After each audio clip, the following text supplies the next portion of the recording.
안녕하세요. 이혜란입니다. 네, 제가 지난 한 주 동안은 이승만 학당 제3기 졸업생들과 함께 하와이에 있는 이승만 대통령의 유적들을 돌아보기 위한 졸업여행을 다녀왔습니다. 그래서 한 주간 동안 자리를 지키지 못했는데요.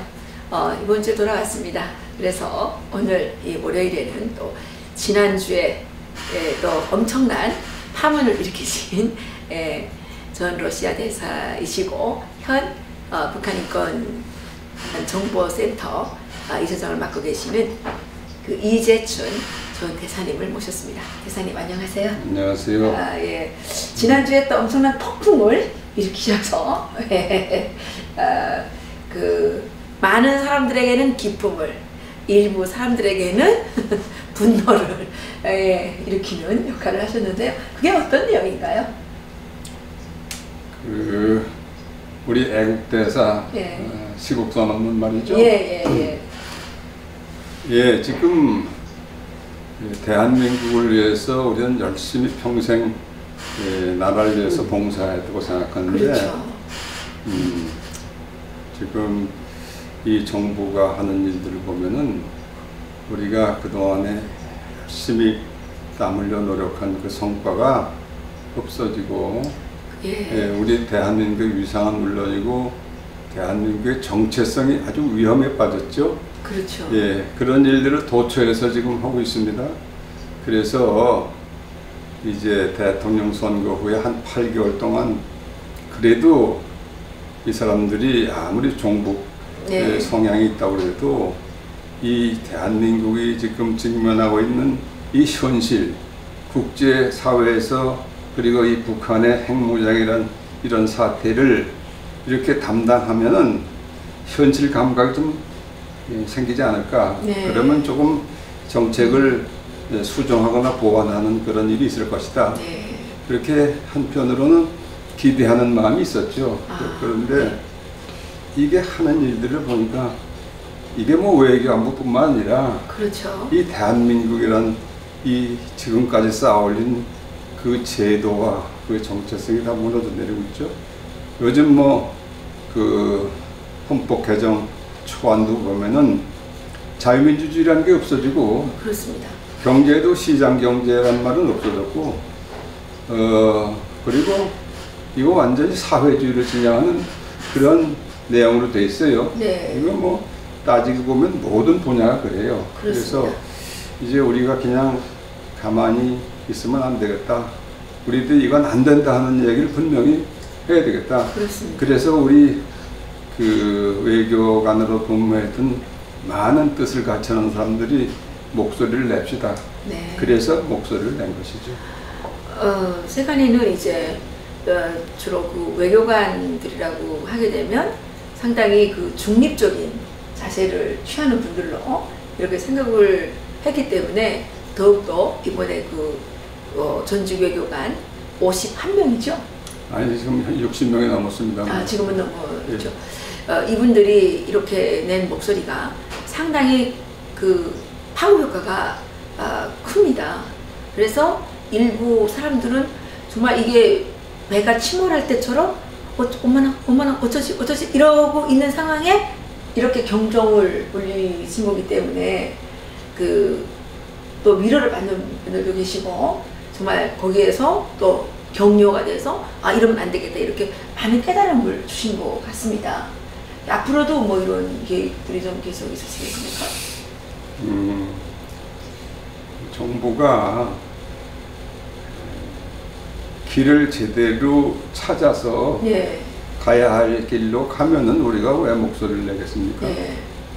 그러나 이게 전혀 엉뚱한 길로 지금까지 걸어온 반대로 가는데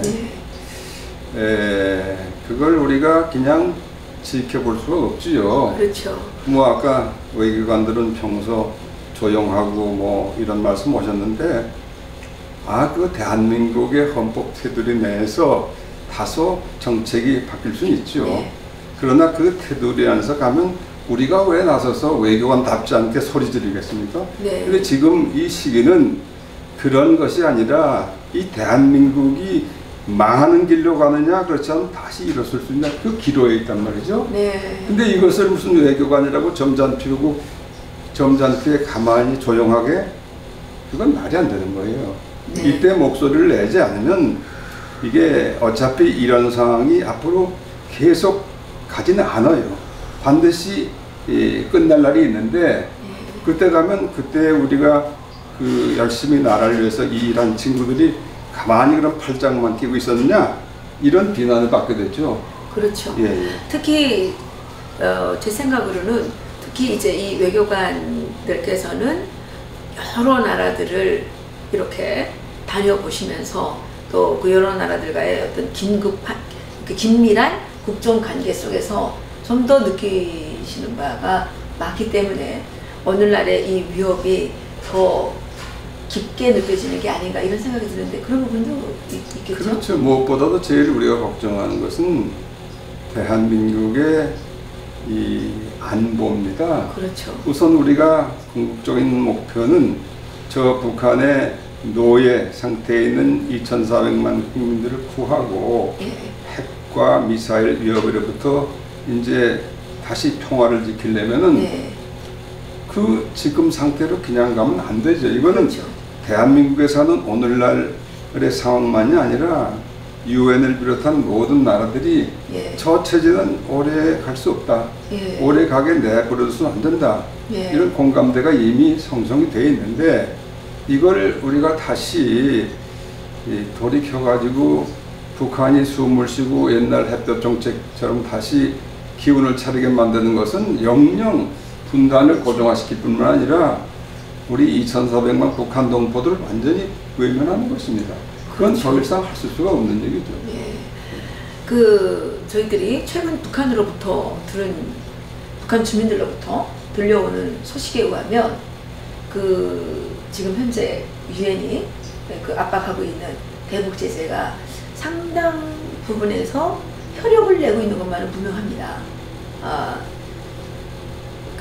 김정은이가 예전하고 달리 배급 제도를 유지할 수가 없기 때문에 일반 백성들에 대해서는 완전히 이 통제권을 놓아버리고 뭐 지 맘대로 하든지 말든지 상변을 하지 않고 오히려 중상층 이상의 어떤 중상층부를 지금 상당히 많이 쪼이고 있는 겁니다.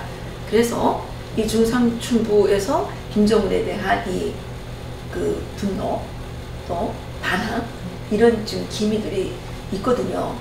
그런데 지금 현 정부의 잘못된 판단 때문에 북한의 김정은의 군보가 다시 채워지기 시작한다면 이게 다 이제 10년 공부 남용 타블이라고 이게 완전히 무력화되는 거 아닐까요?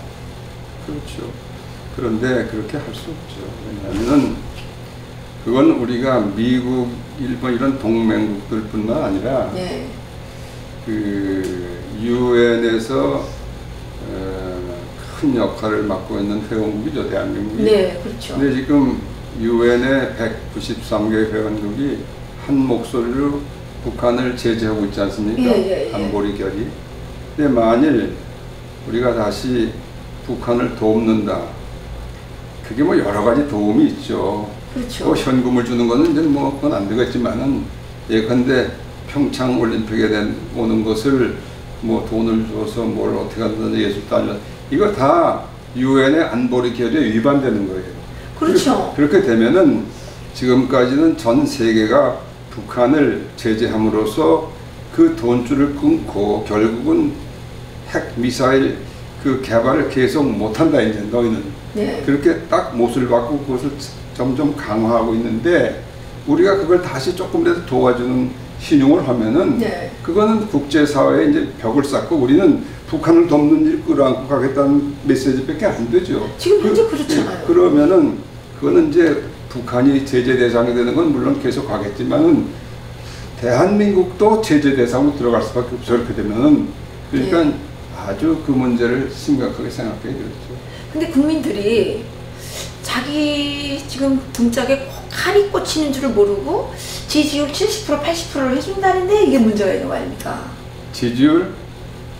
믿을 수 있습니까? 아니, 어쨌든 지금 아니 그렇게 거짓말을 하고 있는데도 다 침묵하고 가만히 있으니까 침묵은 이렇게 동조가 되는 거 아니겠습니까? 네, 더 이상 침묵하면 안 되죠. 나라가 위태로운데 대한민국 국민이라면 어떻게 가만히 있겠습니까? 그런 측면에서 이번에 전직 외교관 분들께서 나서셔서 이런 성명서를 내주신 거, 이건 너무 정말 중요한 일이라고 생각을 합니다. 정말 용기고, 정말 그래도 아직 이 자유민주주의를 지키고자 하는 세력이 그자들만 맞다는 괴멸된 게 아니라 살아있다는 것을 보여준, 저는 획기적인 어떤 쾌거? 그렇게 생각을 하는데요. 이 박사 과찬의 말씀하시는데, 그죠? 우리는 그렇다고 우리가 무슨 정치적으로 어디 편향되고 그런 게 아니라 네.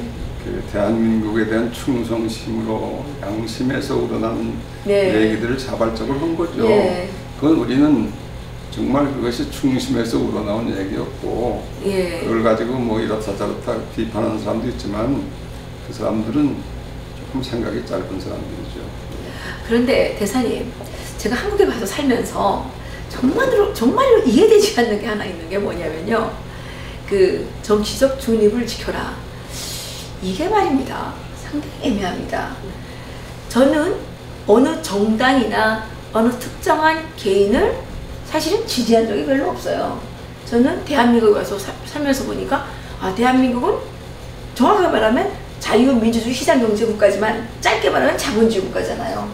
저는 이 자본주의가 너무 좋았어요. 그래서 이거에 대해서 저는 늘 지지했습니다. 그런데 날 보고 정말 구구라 그래요. 대사님 이번에 구구라는 명칭을 좀 얻으셨던데 이게 구구라는 게 뭡니까? 이게 구구입니까? 나는 이런 게 구구라 그러면 저는 기꺼이 구구가 되려고 생각해요. 구구라는 용어는 아주 잘못된 용어죠. 네. 나라에 대한 애국심과 충성심을 가지고 언론 자유가 보장된 대한민국에서 네. 의견을 얘기하는 것을 구구라고 그러면은, 그럼 오늘날의 이 대한민국에서 구구가 아닌 사람들은 이상한 사람들. 다 역적들이죠.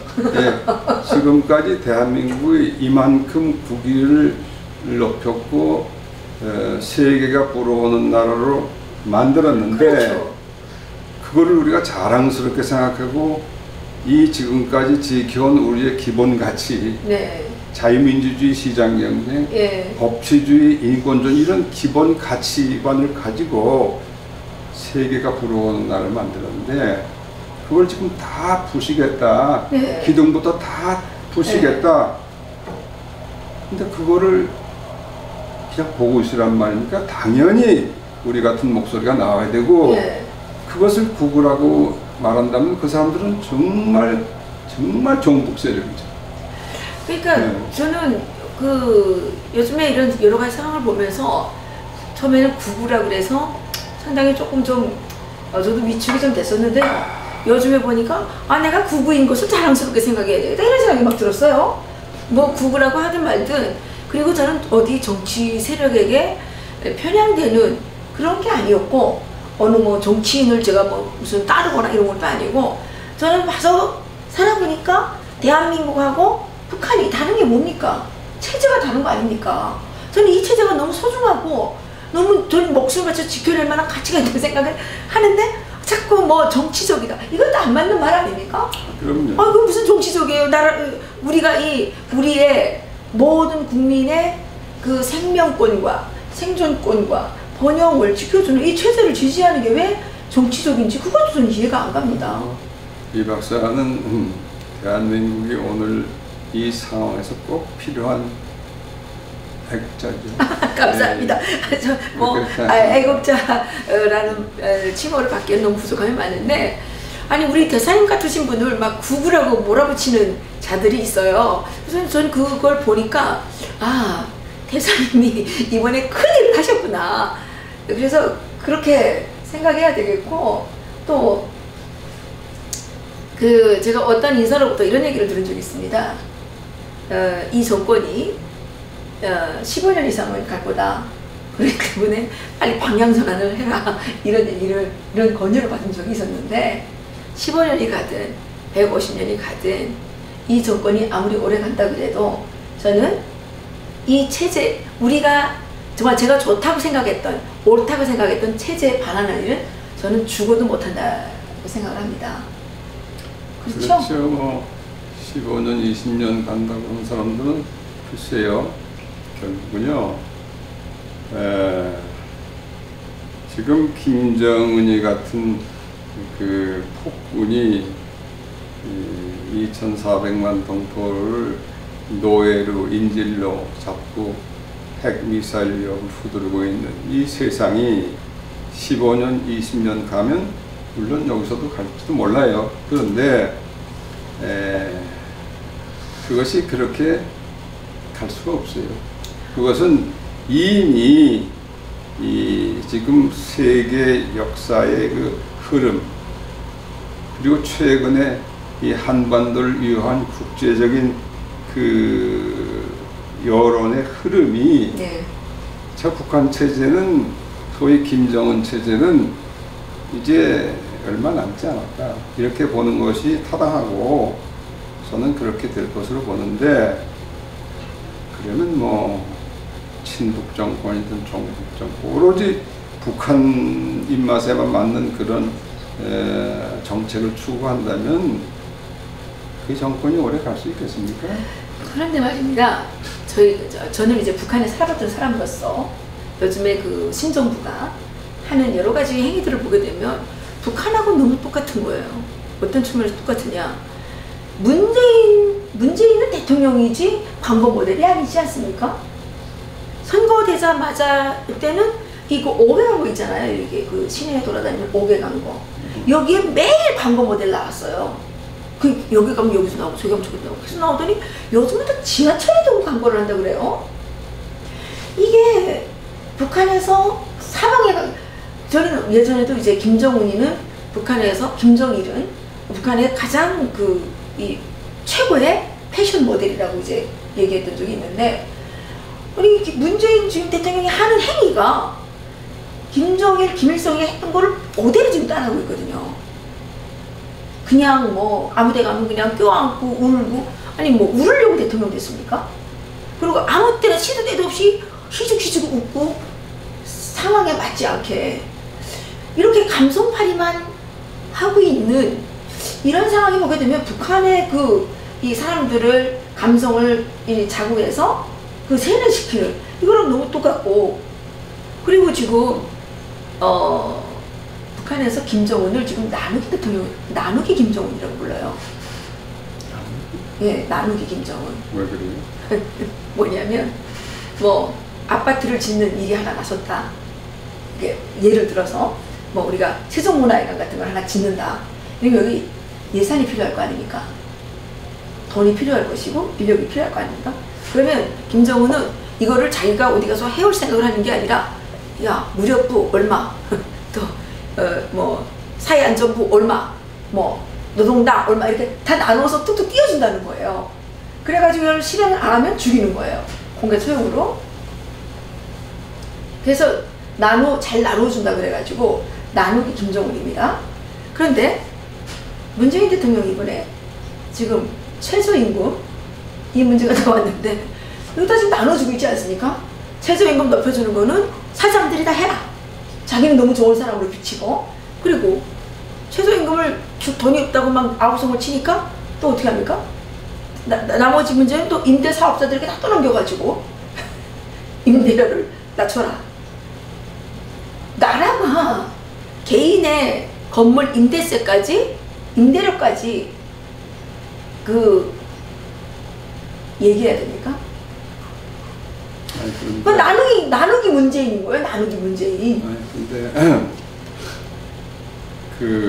나는 그 현장을 보지 못했는데, 네.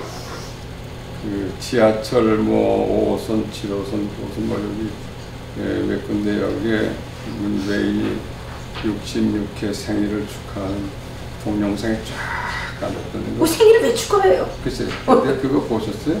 아니, 보진 못했는데. 저는 못 봤는데 이게 글쎄. 올라온 거 봤어요. 아니 네, 동영상은 봤어요. 그게 사실이라면 그걸 만든 사람들이 그건 대한민국에서 자유를 만끽하는 사람들 부류예요.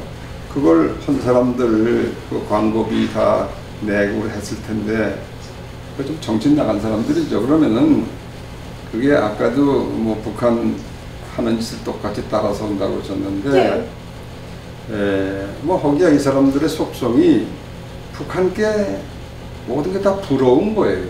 그걸 흉내내고 싶어하는 사람들이 많죠. 지금 그것이 바로 이 정부의 수뇌부에 있는 속성이거든요.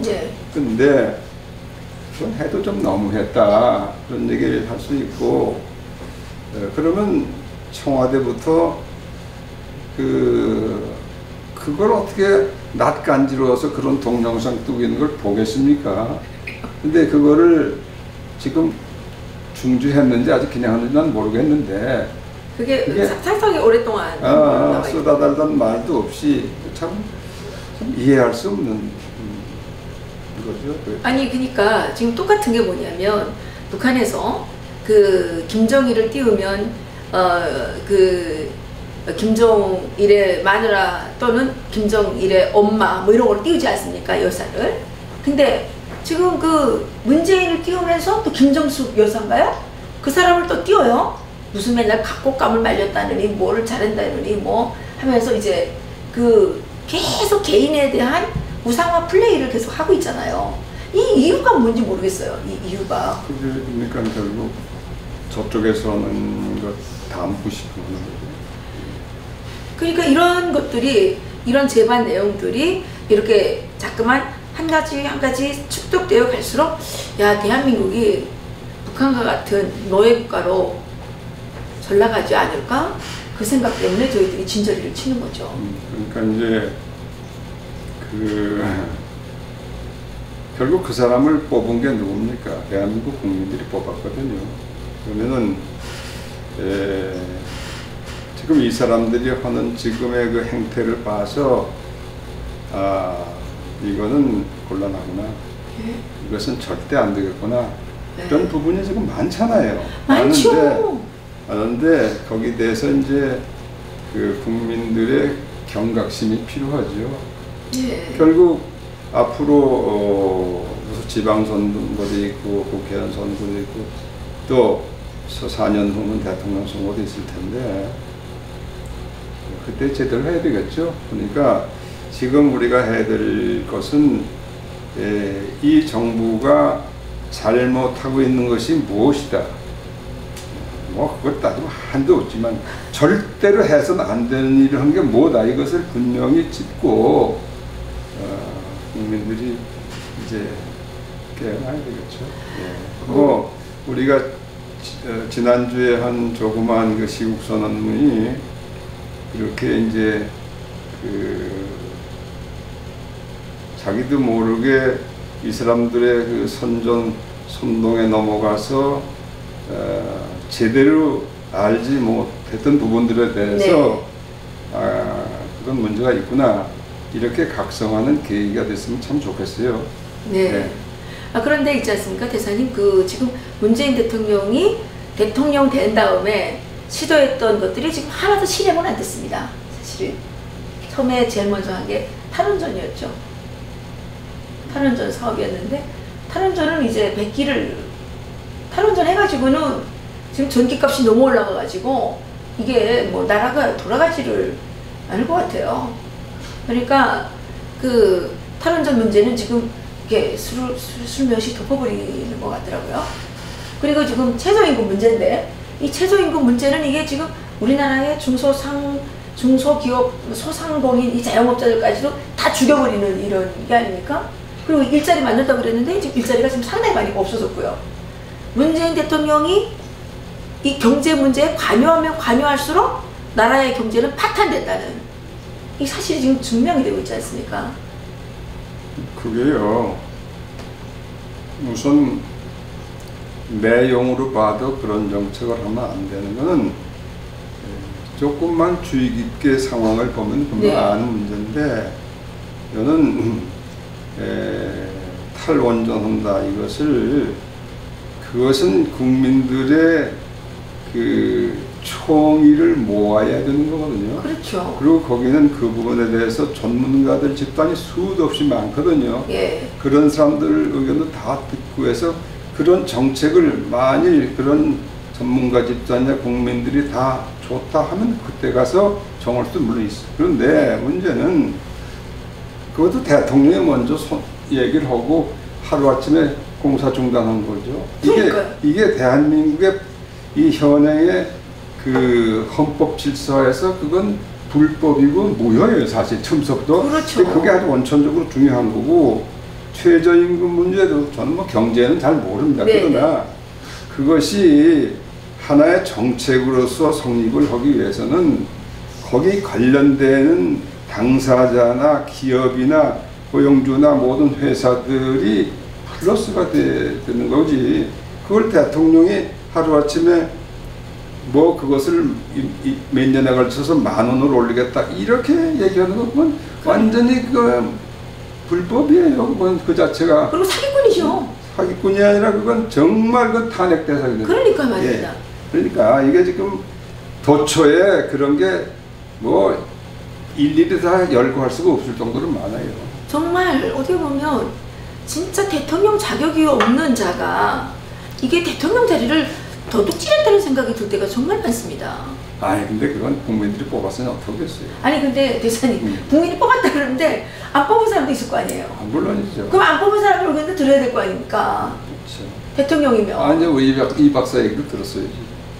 근데 우리 얘기는 전혀 듣지 않고 지멋대로 막 하고, 그런데 이게 뭐 일자리 대통령이라고 그러면서 일자리도 못 만들고, 탈원전 대통령이라고 하면서 탈원전도 못하고, 또 최저임금 올려주겠다고 하면서 실질적으로는 최저임금이 올라간 게 아니라 내려간다는 또 지적도 있습니다.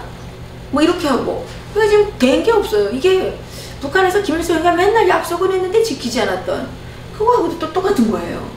그러니까 이게 내가 어떤 때는 여기 북한에서 사나 지금 한국에서 사나 이게 헷갈릴 때가 요즘에 있어요. 내가 예전에도 잠깐 말씀드렸지만은 북한 사회 지금 김일성, 김정일, 김정은으로 대표되는 그 3대 세습 포갑 정권의 예. 특색을 한마디로 요약한다면 뭐냐? 예. 그것은 거짓이 진실을 덮는 사회다. 그렇죠. 예? 예, 예. 예. 100% 거짓말을 가지고 다스리는 거죠. 그렇죠. 그것은 공산당의 체질이 그렇습니다. 맞습니다. 중국의 시진핑 체제도 그렇게 다르지 않아요. 예, 예, 그렇죠. 그런데 지금 여기서 정권을 맡고 있는 이 소위 실세들이라는 친구들 보면은 거짓으로 진실을 가리는, 그거 비일비재하고 사업 다 그런 일들 하고 있는데 그게 그렇게 오래 가겠느냐? 예. 그 진실이 영원히 가려지는 법은 없습니다. 그러니까 이 박사도 좀 조금만 참으시고, 우리는 해들이 뭐냐? 진실을 얘기하는 것입니다. 비겁하게 숨어서 예? 완전히 100% 거짓을 얘기하는데도 거기 저항하지 못하고 침묵하고 있으면은 그게 바로 동조하는 거예요. 우리가 거기 침묵하면 안 된다 이거예요. 하는 거죠. 그렇죠. 예, 그렇습니다. 그러니까 근데 이제 이걸 우리가 진실을 말하는 것을 돕기 위해서 헌법을 지금 개정하려고 하는 거 아닙니까? 헌법을 개정하게 되면 우리가 아무리 진리를 말하고 정의를 말해도 우리는 불법자가 돼가지고 우리는 반동으로 찍혀서 이 사람들이 좋아하는 적폐 세력으로 청산을 당하게 되겠죠. 그래서 이게 누구의 문제가 아니라 우리 모두의 문제이고, 저는 대한민국 국민들의 생명권, 생존권, 또 오늘과 같은 이 풍요로운 삶을 누릴 수 있는 기본적인 이 그 조건을 만들어준 이 시장경제 체제, 자유민주주의와 시장경제 체제가 지금 아주 밑바닥으로부터 위협을 받고 있는 이런 상황에 대해서 우리 국민들이 정말 깨닫지 않으면 당한다는 거, 그 생각이 너무 들어요. 그런데 이번에 대사님께서 그렇게 용감한 이 쾌거를 해주셔서 너무 감사드리고, 이거는 외교관 모임으로만 끝나는 게 아니라, 외교관들의 선언으로만 끝나는 게 아니라, 이 사회 각곳에 포진해서 그동안 이 오늘날의 대한민국을 만들어 오신 분들이 자신들의 그 모든 성취를 부정당하지 않기 위해서는 나서야 된다고 생각을 합니다. 우리 탈북자들도 이 자유를 찾아온 이 우리들의 이 행위가 부정당하지 않기 위해서 우리들도 뭔가 좀 해야 되겠다는 그런 뭡니까? 저 마음에 이 부담을 받았습니다. 그래서 우리도 좀 해야 되겠다.